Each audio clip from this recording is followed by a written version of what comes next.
입니다. 그 목사님이 보내주신 편지를 제가 그대로 옮겼습니다.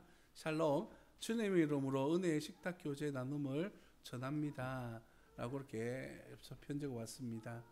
저희 교회에 빠의 성도, 지금 보이시는 분이십니다. 와, 그나이어라는 아이 성교의 모습을 보내드립니다. 빠의 성도는 아직 20살밖에 안 되었는데요.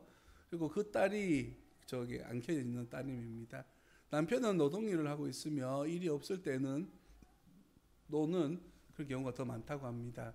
하루 일당 우리나라로 15,000원에서 한 2만 원 정도를 받고 일하고 있는데, 이제 우리가 섬기는 선교사님께서 쌀을 이렇게 섬기고 있습니다. 이 지역 자체가 필리핀도 마찬가지지만 이렇게 먹는 것이 하루 한 끼 정도 먹는 것에 소망을 두고 있습니다. 한 끼도 좀 먹기 힘들어 가지고요. 특히 필리핀 같은 경우에는 먹을 것이 없어서 범죄를 저지르고 감옥에 들어가는 사람들도 있습니다. 일부러. 감옥은 그래도 하루 한 끼는 주거든요. 그러니까 계획적으로 범죄를 저질러서 국가로부터 보호를 받으려고 하는 그런 사람들도 있더라고요. 또 크나리어라는 아이는 초등학교 2학년 첫 번째 봤던 사진이죠. 2학년인데 엄마가 가출하여서 아빠와 같이 살고 있습니다. 외로움을 많이 타는데 죄송합니다. 주로 교회에서 그런 시간을 많이 보내고 있답니다. 그리고 우리가 보내준 그 성경금으로요, 처음 햄버거를 먹었답니다. 처음 먹어본 거래요, 그게. 네, 그래서 너무 감사하다고, 고맙다고, 그렇게 성경 편지가 왔습니다. 뿐만 아니라, 사모님께서 건강이 썩 좋지 못하시는데, 고기가 먹고 싶으셨나 봐요. 그래가지고 그걸로 고기 사 드셨다고, 그렇게 또 연락이 왔습니다. 사모님께서. 우리처럼 삼겹살 이런 게 있는 게 아니고, 죄송합니다. 삼겹살 같은 게 있는 게 아니고 그냥 대충 구워서 이렇게 먹는데요. 그런 요리가 있다 하더라고요. 그래서 그걸로 이제 식사를 하게 되어졌다라고 하는 그런 한국 식당입니다. 목사님하고 이제 사모님하고 두 분이서 맛있는 식사를 했다라고 하는 그런 내용입니다. 그래서 우리 이제 세운교회 성도님들에게 너무 감사하다고, 선교사님들 물론 우리 교회뿐만 아니라 여러 군데서 선교비를 받습니다. 또 저 목사님은 연세가 좀 많이 든 상태에서 목사 안수를 받고 이제 파송을 받았고, 교회에서 파송 받은 게 아니고 자기가 자비량으로 나가서 지금 사역하고 있는 쪽이기 때문에 그렇게 많은 재정으로 사역하지 못하고 있습니다. 저희 교회에서 보내드리는 10만 원은 생활비로 사용하시고, 또 10만 원은 섬기는 아이들 우유 이렇게 간식으로 계속 제공하면서 아이들의 건강을 돌보고 있습니다. 교회가 또 1년에 한 번밖에 없는 이런 섬김의 날이지만 그 작은 섬김을 통해서 이렇게 하나님 앞에 감사할 수 있게 되어졌다라고 이렇게 연락을 받았습니다. 베트남에는 아직 연락이 안 왔고요. 연락이 오는 대로 여러분과 함께 나누도록 그렇게 하도록 하겠습니다. 기도하겠습니다. 살아계신 아버지 하나님 감사합니다. 오늘도 주님께서 우리 가운데 선한 일을 시작하시고 놀라운 은혜로 함께하여 주셔서 하나님을 만나며 하나님 앞에 영광 올려드릴 수 있도록 은혜 내려주시니 감사드립니다. 몸된 교회가 함께 동역하고 있는 우리 선교단체와 선교사님과 개척교회, 몸된 교회가 작은 정성으로 5월 가정의 달을 섬겼습니다. 그 섬김에 감사하여서 우리 세운교회 성도들과 함께 그 은혜를 나누고 감사하다라고 하는 그런 인사를 함께 나누게 됩니다. 이것이 우리 하나님이 기뻐하시는 교제요, 이것이 하나님이 기뻐하시는 성도의 섬김인 줄 믿사오니 몸된 교회가 주님 오실 때까지 이 귀한 사명을 잘 감당할 수 있도록 주님 은혜 내려 주옵소서.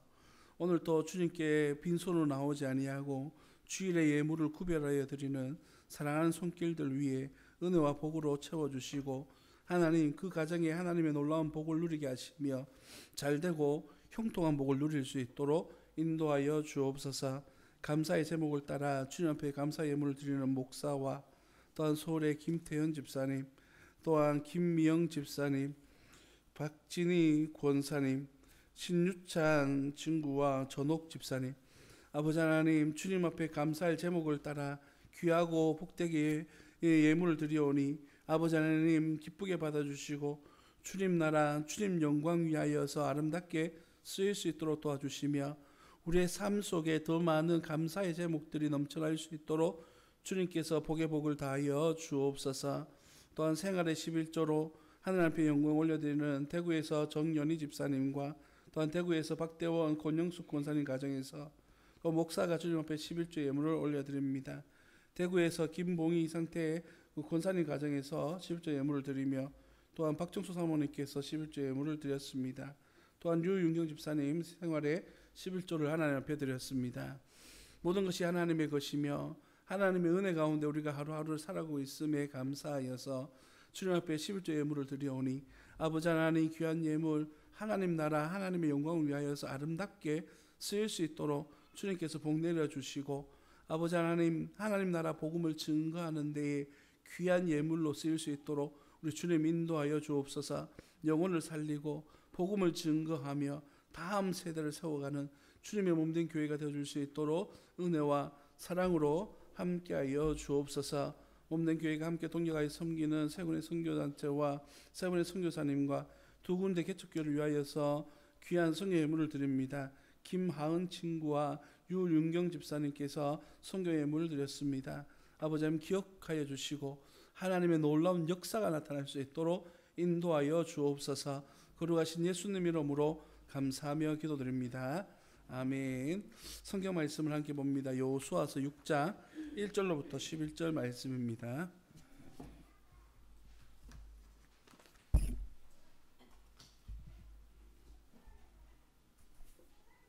여호수아 6장 1절로부터 11절 말씀입니다.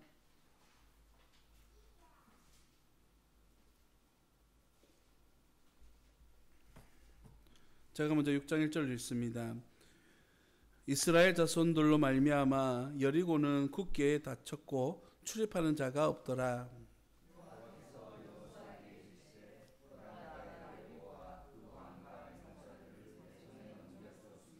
너희 모든 군사는 그 성을 둘러 성 주위를 매일 한 번씩 돌되 엿새 동안을 그리하라.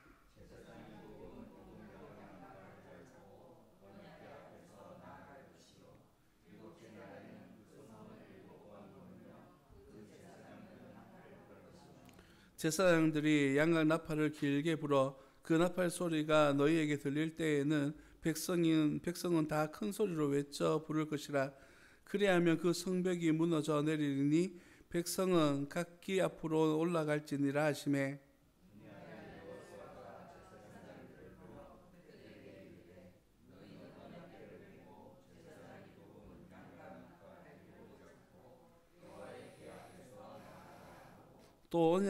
또 백성에게 이르되 나아가서 그 성을 돌되 무장한 자들이 여호와의 궤 앞에서 나아갈지니라 하니라.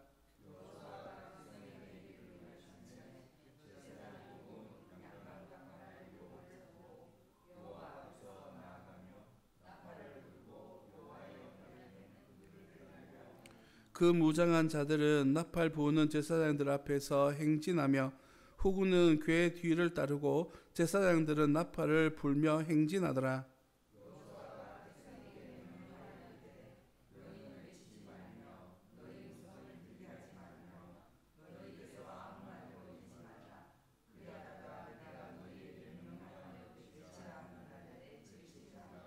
함께 읽습니다. 여호와의 궤가 그 성을 한번 돌게 하고 그들이 진영으로 돌아와서 진영에서 자니라. 아멘. 오늘은 승리라고 하는 제목으로 말씀의 은혜를 함께 나누고자 합니다. 성도 여러분, 우리가 지금 보고 있는 이 말씀은 여호수아가 이스라엘 백성들과 함께 가나안을 정복해 나아가는 그런 과정을 보여주고 있습니다. 자막을 좀 띄워주시고요. 지도를 먼저 한번 보면서 말씀을 계속 이어가도록 하겠습니다. 왼쪽에 있는 그 지도를 좀 확대한 것이 오른쪽에 있는 지도입니다. 이스라엘 백성들이 길갈과 그 이제 요단 동편이죠. 이쪽에 요 동편을 모압 땅 지역을 다 점령하고 난 다음에 저게 시딤에서 길갈로 넘어갑니다. 그리고 길갈에서 할례를 행하고 난 다음에 바로 옆에 있는 여리고성을 점령하게 되는 거죠. 오늘 말씀이 여리고성을 점령하는 이야기가 담겨져 있고, 다음 주에 다루게 될 내용은 저 베델로 올라가는 과정에서 그 베델의 전진 기지라고 말할 수 있는 아이성, 그런 성을 점령하는 과정에서의 문제점, 이걸 살펴보면서 우리가 하나님의 은혜와 성공과 실패에 대한 이야기를 여러분과 함께 나누고자 합니다. 한 장 더 넘겨주시면 오늘 우리가 살펴보고자 하는 여리고성에 대한 이야기를 한번 보겠는데요. 여리고성은 굉장히 잘 지어졌다고 해야 됩니까? 좋은 위치에 있다고 해야 됩니까? 그러한 그런 성이었습니다. 우리가 여러분 여행하시면서 옛날 성들을 보셨는지 모르겠습니다만은 성은 주로 산 속에 있는데요. 산 골짜기로 들어갈 때에 입구 쪽을 막아서 넘어오기가 쉽지 않도록 그렇게 만듭니다. 특별히 여리고성은 이중 성벽 구조를 가지고 있는데, 오른쪽에 제가 그림을 올려놓죠. 1차 성벽이 있습니다. 그리고 또 그 토지처럼 이렇게 길이 있고요. 그 위에 성벽이 하나 더 있는 이중 구조로 되어져 있습니다. 여리고성은 무너질 수 있는 구조가 아니에요. 보시다시피요. 저런 상황 속에서 저게 중간에 있는 부분, 파란 부분에 또 이렇게 집들이 구성 있는 것처럼 아주 굉장히 잘 만들어진 그런 요새였고, 위치적으로도 굉장히 좋은 위치였습니다. 한 장 더 넘겨주시면 유적지 사진이 있는데요. 이렇게 사진을 보시다시피 이 지역, 여리고라고 하는 지역 자체는 어떻게 표현해요? 뭐라고 하죠? 바다 수평, 바다의 뭐라고 부릅니까 이거를? 해수면보다 낮은 위치에 있습니다. 이 지역 자체가. 그런데 그런 낮은 위치 중에서도 이 여리고성은 좀 더 언덕 위에 있는 거예요. 해수면하고 거리가 한 25m 정도밖에 안 된답니다. 높이가. 그러니까 그 조금 높은 거기에다가 성을 쌓고 이렇게 분지처럼 내려갔는데 올라가야 되는 그런 구조였기 때문에 점령하기가 쉽지 않은 그런 구조였다라고 이게 고고학자들은 이야기를 합니다. 그러한 전쟁을 지금 이스라엘 백성들이 치러야 될 상황 속에 있습니다. 오늘 이 상황을 설명하고 있는 6장 1절 말씀은 이렇게 이야기하고 있습니다. 이스라엘 자손들로 말미암아 여리고는 굳게 닫혔고 출입하는 자가 없더라. 이스라엘 백성들이 요단을 건너와서 이제 길갈에 진을 치고 할례를 행하고 앞으로 진군하고 있는 모습을 발견했던 여리고 사람들은 이제 표현이 죄송합니다. 죽었구나라고 생각했습니다. 그래서 성문을 굳게 닫고 오고 가는 사람이 없을 만큼 철저하게 그 성을 지키고 있습니다. 그럴 때에 하나님께서 뭐라고 말씀하시냐 하면 2절에 여호와께서 여호수아에게 이르시되 보라 내가 여리고와 그 왕과 용사들을 내 손에 넘겨 주었으니 라고 그렇게 말씀하고 있습니다. 다른 성도 여러분 표현을 자세히 보시면 하나님께서 이 여리고성을 너희에게 선물로 줄 것이다 라고 말씀하지 않습니다. 어떻게 해요? 이미 주었다 라고 그렇게 표현하고 있는 겁니다. 이것은 무엇을 의미하냐 하면 하나님께서 너희에게 이루어질 내일에 대한 소망이 지금 현실로 이루어지고 있는 것을 보게 될 것이다 라고 하는 것이죠. 히브리서 11장 1절의 말씀에 나오는 보지 못하는 것들에 대한 증거, 우리의 미래에 대한 소망, 이것이 바로 오늘 본문 말씀의 이야기라고 하는 사실입니다. 사람들에게 있어서 이러한 약속을 부여잡고 살아가는 것은 굉장히 중요한 의미를 가지고 있습니다. 우리 믿음의 성도들이 살아가고 있는 삶의 모든 여정은 이 땅에서 누리고 있는 행복보다는 하나님 나라에서 누리게 될 장차 다가올 소망을 품고 살아가고 있지 않습니까? 그래서 우리는 이 땅에서 어려움 속에서도 믿음으로 이겨내려고 하고 환경적으로 우리에게 어려움이 다가올 때에도 믿음으로 이겨내려고 하는 몸부림을 쳐내고 있습니다. 이유는 바로 내일에 대한 소망이 우리에게 있기 때문이에요. 어떤 소망입니까? 잠시 머물다간 이 세상에서 은혜로 믿음으로 잘 이겨낸 성도들에게 주어진 하나님의 은혜요 복인 하나님 나라 천국에 대한 소망이 우리에게 있기 때문입니다. 오늘 본문 말씀에 등장하는 이스라엘 백성들은 가나안 땅에서 처음 전쟁을 치러야 될 이 여리고성은 난공불락의 굉장히 큰 요새였습니다. 물론 여러분 잘 알다시피 이 여리고성은 우리가 생각하는 그런 큰 성으로 생각하시면 안 돼요. 이스라엘 전체 땅 크게 해봤자 여의도 정도밖에 안 됩니다. 그러니까 동네 자체가 작아요. 그렇기 때문에 이 여리고성 큰 성이라고 불려지는 이 여리고성도 우리처럼 좀 저를 말고요 건강한 남자들 같으면 1시간이면 다 돌 수가 있어요. 여리고성을. 그러니까 크지 않은 성이라는 것이죠. 그런 성이라 할지라도 그들은 굳게 닫아버리고 어떠한 공격으로부터도 방어할 수 있는 그러한 천연적인 요새로서 그들은 철저하게 지키고 있었던 것이죠.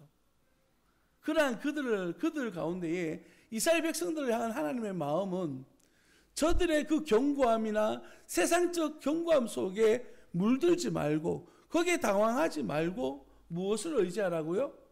오직 하나님의 말씀을 의지하여서 너의 믿음의 걸음을 내디뎌라 라고 말씀하십니다. 이 전쟁에 참여하는 방법은 무엇입니까? 이스라엘 백성들에게 주시는 전쟁의 방법은 3절 말씀에 너희 모든 군사는 그 성을 둘러 성 주위를 매일 한 번씩 돌되 여섯 동안을 그리하라 라고 그렇게 말씀하고 있습니다. 이스라엘 백성들에게 주어진 미션은 여리고성을 도는 것 뿐이었습니다. 그것을 통하여서 하나님께서는 승리로 이끌어 가실 것이다 약속해 주시는 겁니다. 그러면 그 약속을 믿는 이스라엘 백성들에게 필요한 것은 무엇일까요?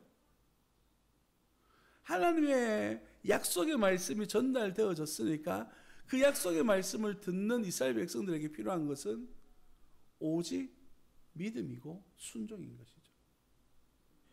이스라엘 백성들에게 요구하는 것은 전쟁을 위한 어떠한 것을 준비하라는 것이 아니라 오직 믿음으로 그 한 걸음을 내디뎌라 라고 부르시는 우리 주님의 음성이라는 것이죠. 우리가 살아가고 있는 이 땅의 모습이 이 여리고와 별반 다르지 않습니다. 어떨 때 보면 여리고성처럼 앞이 답답하게 느껴질 때도 있고 어떨 때는 소망이 없는 것처럼 우리 앞에 놓여진 이 세상적 여리고가 너무 나를 힘겹게 만들 수도 있습니다.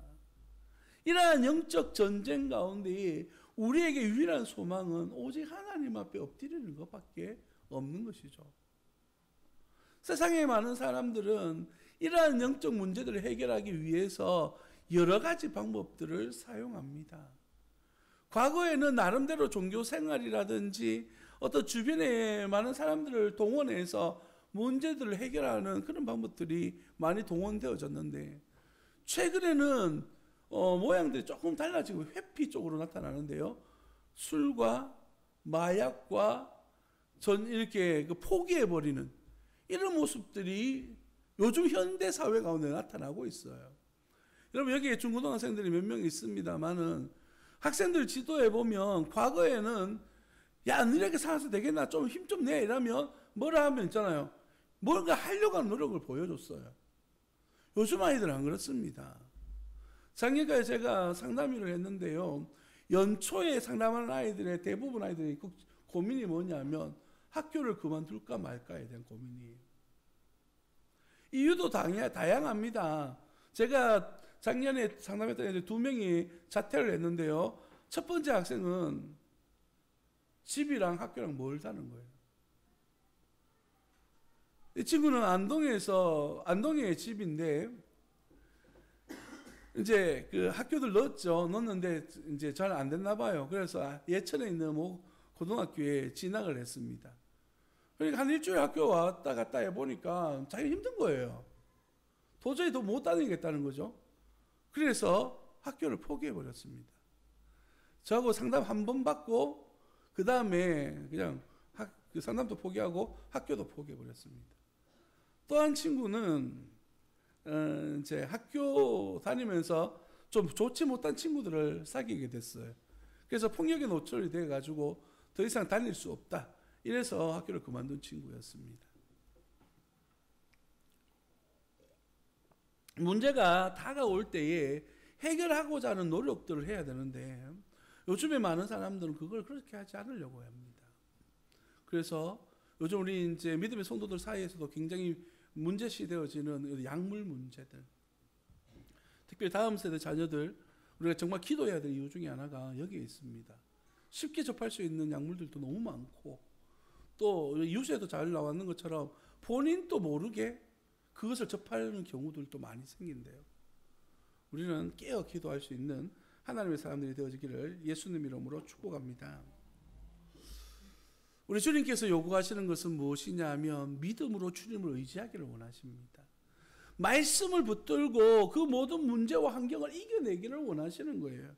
이스라엘 백성들에게 요구하는 것은 말씀이 주어졌을 때 그 말씀에 대한 믿음과 순종이 필요하다라고 말씀하십니다. 그리고 이스라엘 백성들에게 요구하는 것은 뭐냐면 그 7째 날 동안에 돌 때에 어떻게 하라고요? 침묵하도록 말씀하셔요. 왜 침묵하라고 말씀하셨을까요? 7일 동안에 어떤 일도 나타나지 않습니다. 그저 하루 한 바퀴 도는 게 다예요. 그러다 보면 어떤 사람들이 생기는가요? 불평과 불만하는 사람들이 생겨요. 나름대로 이 방법 말고 다른 방법 없나라고 말하는 사람들이 생겨날 거라고요. 그러면 그 말이 씨앗이 되어져서 주변 사람들에게 번져나기 시작했을 겁니다. 하나님을 향한 믿음과 신앙이 불신앙으로 또한 반역하는 행위로 나타났을 거예요.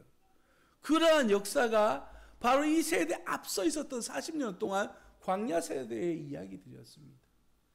그들은 하나님의 약속을 믿고 따라 나왔음에도 불구하고 그 능력을 의지하지 못하고 조그만 문제가 생겨도 불평하고 불만하기 시작합니다. 하나님, 물이 없어요. 먹을 것이 없어요. 먹을 것을 주니까 고기 없어요. 우리에게 왕을 세워주세요. 끊임없이 불평과 불만을 내세우는 그들, 40년의 훈련을 통하여서 이스라엘 백성들이 훈련되어지고 준비되어졌던 것은 무엇이냐면 하나님의 말씀에 대하여서 침묵하며 순종하는 훈련들을 받은 것이죠. 오늘 우리가 받아야 될 은혜 또한 여기에 있습니다. 하나님의 말씀이 우리 삶 가운데 전해지고 그 말씀의 은혜가 내게 전달되어졌으면 침묵함으로 그 말씀 앞에 순종하는 모습이 보여야 됩니다. 누구를 만나느냐, 누구와 대화를 나누느냐, 어떤 이야기를 나누느냐는 우리의 신앙에 지대한 영향을 미칩니다. 그래서 우리는 좀 더 은혜로운 말을 하려고 노력해야 되고요. 또한 내가 만나는 성도들 가운데서도 하나님의 은혜 받은 이야기를 나누고 하나님 앞에 소망을 두며 살아가는 이들과 만나서 대화를 나누어야 돼요. 혹여 여러분 주변에 불평과 불만으로 가득한 사람이 있다면 죄송하지만 끊어내셔야 됩니다. 그리고 그들 위해서 기도하셔야 돼요. 안 그런 것처럼 보여도 나도 물들어갈 때가 있습니다. 여러분, 우리 교회에 가끔 신천지로부터 편지가 옵니다. 목사는 보지도 않고 바로 그 쓰레기통에 던져 넣는데요. 그들이 쓰는 방법 중에 하나가 뭐냐면 이슬비에 옷을 적게 하는 겁니다. 매일 보내요. 똑같은 걸 보내, 일주일에 한 번씩. 뭔가 싶어 열어보고 보면 이거 말도 안 되는 소리네. 말도 안 되는 소리네. 그런데 이게 한 번, 두 번, 10번 이래 되면 이게 나도 모르게 각인되어지고 속에 스며들기 시작하면서 맞나? 이렇게 되는 거라고요. 창세기 3장에 보면 하와가 하나님이 금해 놓으신 그 선악과를 바라보면서 마귀가 유혹했을 때에 하나님이 정말 먹지 말라 하시더냐. 하와는 먹지도 마라, 보지도 마라, 만지지도 마라, 이렇게 나름대로 해석하면서 하나님의 말씀을 왜곡하기 시작합니다. 유혹이 없었다면 그걸 넘어가지 않았을 거예요. 사는 성도 여러분, 좀 극단적으로 이야기해서 죄송합니다만은 우리의 믿음과 우리의 신앙을 지키기 위해서는 여러분 절제하셔야 됩니다. 침묵하시면서 하나님의 말씀을 따라가야 된다는 것이에요. 여러분, 오늘 본문 말씀에는 어떻게 행진해야 되는지에 대해서 보여주고 있습니다. 4절에 보시면 제사장 일곱은 일곱 양각 나팔을 잡고 언약궤 앞에서 나아갈 것이요 일곱째 날에는 그 성을 7번 돌며 제사장들은 나팔을 불 것이요 라고 말하면서 양각 나팔 뒤를 따라가도록, 언약궤를 따라가도록 이스라엘 백성들을 요구하고 있습니다.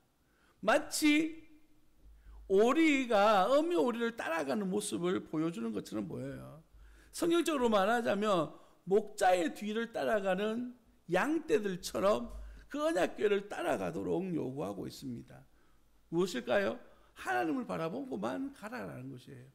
그리고 이 양각 나팔을 분다라고 하는 것은 두 가지 이유가 있습니다. 첫 번째는 전쟁을 치를 때에 양각 나팔을 불러요. 전진, 공격하려는 의미죠.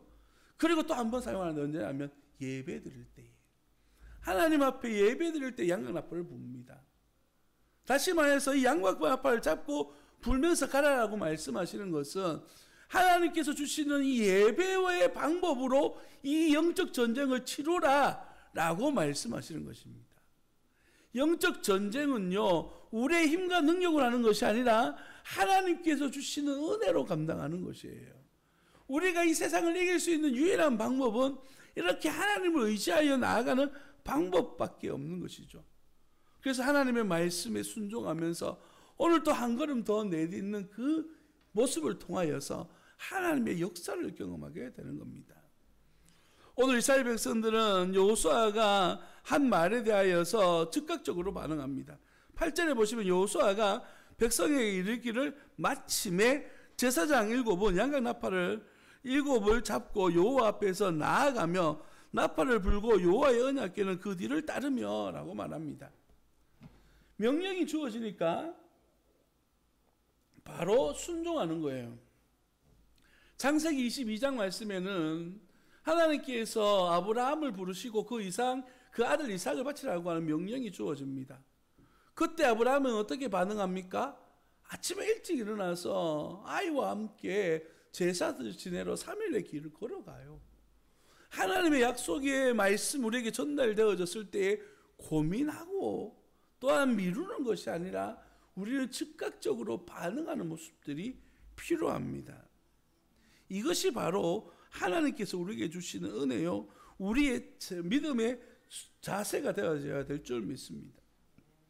이렇게 살아가는 모든 모습들 속에 오늘 본문 말씀에 등장하는 이 언약궤, 그 언약궤를 중심으로 한 이스라엘 모든 백성들이 여리고성을 7번 돌고 있습니다. 그런데 7번을 도는데 어떠한 능력이 나타납니까? 마지막 7째 날 7번 돌기 전까지 어떤 현상이 나타났어요? 아무런 일도 나타나지 않았습니다. 아무런 현상이 나타나지 않는 거예요. 우리가 예수님을 믿고 신앙생활을 하는 과정 속에 많은 분들이 신앙의 간증을 합니다. 내가 하나님을 이렇게 만났고 하나님의 은혜를 이렇게 경험했습니다.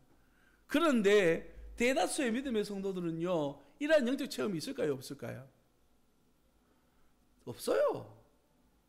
특별한 몇 분들은 하나님의 놀라운 능력을 경험해요. 병도 낫기도 하고 막 기도한 즉 환상이 보여지기도 하고, 저와 같이 신앙을 했던 어떤 분은 기도를 하면 하나님이 음성을 들려주신대요. 맨날 물어봐서 어떻게 말씀하시더노?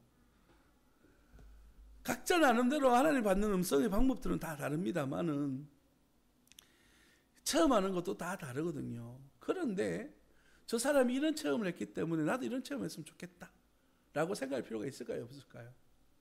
없어요. 여기에서 우리가 잘못하면 시험에 들을 수가 있습니다. 주일학교 사역을 할 때 한 기도원에 갔는데 그 기도원 원장님께서 생뚱맞게 그 수련회 간 학생들을 향해서 아이들 성령 체험했냐 물어보시는 거예요. 어떤 영적 은사가 있었느냐? 아니, 없었습니다. 아이들 이제 처음 예수 믿는 친구들 대부분이었기 때문에 교회에 대한 그런 영적 은사들이 별로 없었어요. 근데 이분이 그때 담임 목사님도 같이 와 계셔서 은사 집회를 해도 되겠느냐, 그걸 이야기하시더라고요. 그래서 그날 저녁에 은사 집회를 했습니다. 그리고 그 자리에 있는 학생들 한 80%, 90% 정도가 방언을 받았어요. 자, 방언을 받았으니까 영적 은혜를, 영적 그 능력을 체험한 거지 않습니까? 그럼 그 친구들 지금까지 다 신앙생활 잘하느냐? 아닙니다. 그 중에 몇 명은 제가 사역하고 있을 그때에 신앙을 버리고 세상으로 나간 친구들도 있습니다. 처음이 우리의 신앙을 이끌어가는 것이 아니라 믿음이 우리의 신앙을 이끌어가야 되는 거예요. 여리고성을 7번째 날까지 돌고 7번을 돈다는 것은 믿음이 우리의 삶을 요구하는 것이지 결과가 우리 인생을 끌어가는 것이 아니에요. 영적 체험이 우리를 이끌어가는 것이 아니란 말이죠. 마지막 한 바퀴를 돌 때까지 우리 앞에는 어떤 변화도 나타나지 않습니다. 그러나 믿음으로 마지막까지 순종하여 나아가는 그 사람들에게 하나님의 놀라운 은혜와 능력을 경험할 수 있는 그런 축복이 주어지는 것입니다. 우리가 인내하며 기다리고 하나님의 때를 기다려야 되는 것이에요. 하나님은 우리에게 반드시 특별한 은혜로 역사하십니다. 그 역사하시는 방법은 다양해요. 그래서 어떤 이들은 마지막까지 주님을 만날 때까지 영적 체험 없이 주님을 만나는 분들도 있어요. 그것 또한 하나님의 은혜인 것이죠. 또한 어떤 이들은요, 당장에 어떤 기적적인 능력이 필요한 분들이 있습니다. 그러면 그들에게 특별한 은사들을 보여주시기도 하셔요. 하나님의 영역 속에 있는 것이지 우리가 소망한다고 해서 이루어지는 것이 아니에요. 용돈을 주는 사람의 마음이지 용돈을 받는 사람의 마음에 의해서 용돈이 주어지는 것이 아니지 않습니까? 하나님의 은혜는 바로 이런 것입니다. 여리고성을 돌면서 우리에게 왜 문제가 해결되어지지 않는가? 왜 여리고성은 무너지지 않는가? 7째 날 돌 동안에 그 언덕 위에서 손가락질하면서 저 도는 거 안 봐라. 저 쓸데없는 짓 하는 거 안 봐라. 라고 하는 손가락질을 당할 수도 있었습니다. 그러나 마지막 한 바퀴를 돌 그때에 하나님의 역사가 나타나는 것이에요.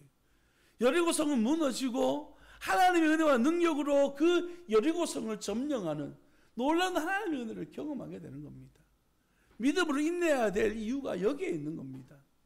지금 당장 우리 앞에, 우리 눈에, 우리 손에 잡혀지지 않는다고 해서 우리가 낙심하거나 실망하지 말아야 되는 것이에요. 주님을 의지하시기를 예수님 이름으로 축복합니다. 이것이 오늘 본문 말씀이 이스라엘 백성들로 하여금 승리로 이끄시는 비전인 것이에요. 첫 번째로 약속을 믿는 것과 또한 마지막까지 그 인내하는 것, 이것이 바로 하나님의 역사입니다. 우리가 많이 들어왔던 이야기 중에 기도 응답의 3가지 원리가 있죠. 첫 번째, 하나님은 즉각적으로 역사하십니다. 하나님은요, 하나님의 때에 맞춰서 천천히 역사하시기도 하십니다. 세 번째는요, 하나님 침묵하시면서 응답하지 않는 것으로 응답하시기도 하십니다. 여기에는 모든 것이 중요한 것이 뭡니까? 하나님의 능력 속에 있는 거예요. 하나님의 손에 있는 것이죠. 우리가 하나님의 손에 있는 것을 마치 내 것인 것처럼 착각하면서 왜 안 됩니까? 라고 이야기하는 것이 아니라 우리 하나님의 손에 들려진 것이 나를 위하여 쓰여질 수 있도록 우리 기도하고 소망을 품고 인내하면서 믿음으로 걸어 나아가시기를 예수님 이름으로 축복합니다. 말씀을 마무리하려고 합니다. 이제 다음 주에는 이러한 성공을 이어서 실패하고 있는 이스라엘 백성들에 대한 이야기를 나누고자 합니다. 성공과 실패는 종이 한 장 차이와 같습니다. 우리가 어떻게 주님을 바라보고 있느냐, 어떻게 주님을 의지하느냐에 따라서 성공과 실패가 결정되어지는 것입니다. 오늘 성공의 비결을 우리 주님 안에서 배웠으니까 오늘 말씀을 의지하시고 또한 인내할 수 있는 믿음의 자녀들이 되시기를 예수님 이름으로 축복합니다.